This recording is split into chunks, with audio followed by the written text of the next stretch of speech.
Sabau pada bulan ini, tepatnya tanggal 6 Agustus, tapi kita merayakan syukuran pada hari ini,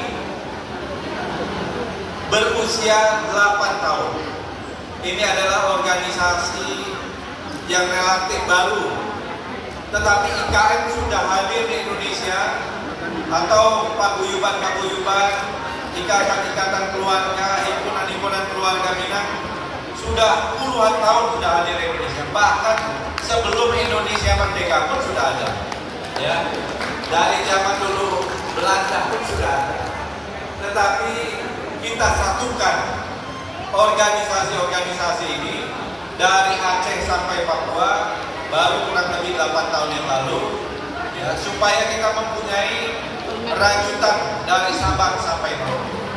Biasanya yang saling mengenal itu adalah IKM di daerahnya masing-masing, ya. Tetapi sekarang kita mengenal yang Jawa Barat mengenal Jawa Tengah, Jawa Tengah mengenal Jawa Timur, sampai ke Sulawesi, Kalimantan, sampai Papua, begitu juga sampai Aceh dan lain-lain.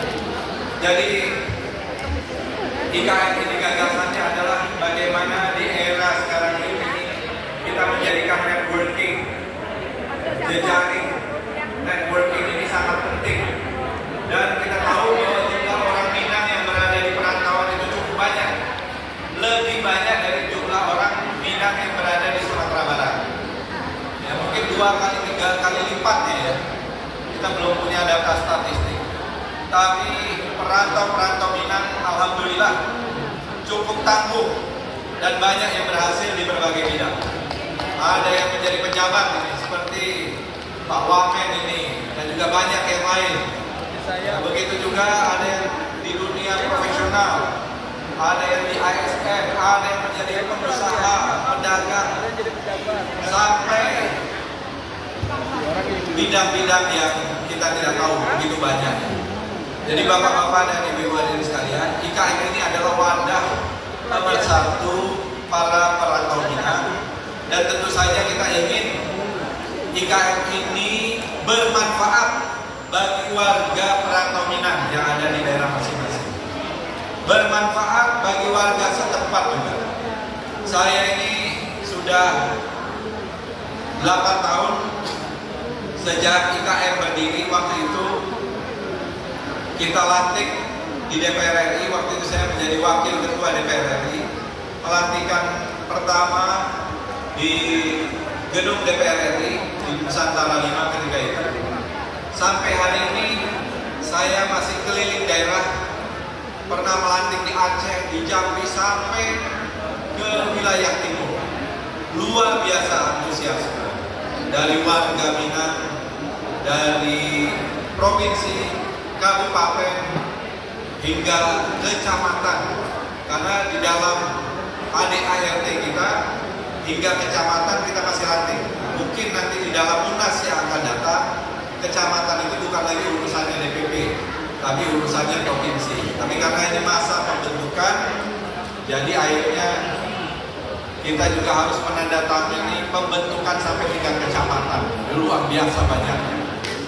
Jadi alhamdulillah sekarang ini IKM sudah berdiri di 32 provinsi.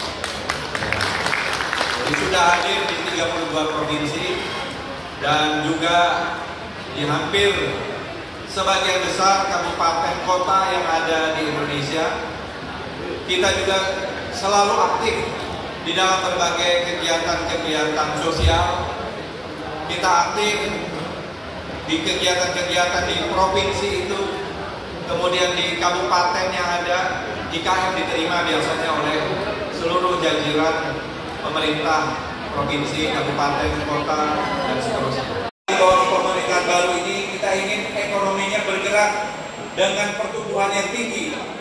Kalau sekarang ini masih di tingkat 5%, kita berharap ke depan itu 7%, bahkan 8%. Untuk itu perlu partisipasi dari seluruh warga masyarakat yang menggerakkan ekonomi. Dan orang Minang ini sangat terkenal dalam persoalan menggerakkan ekonomi ini, sudah menjadi darah dagingnya, ya.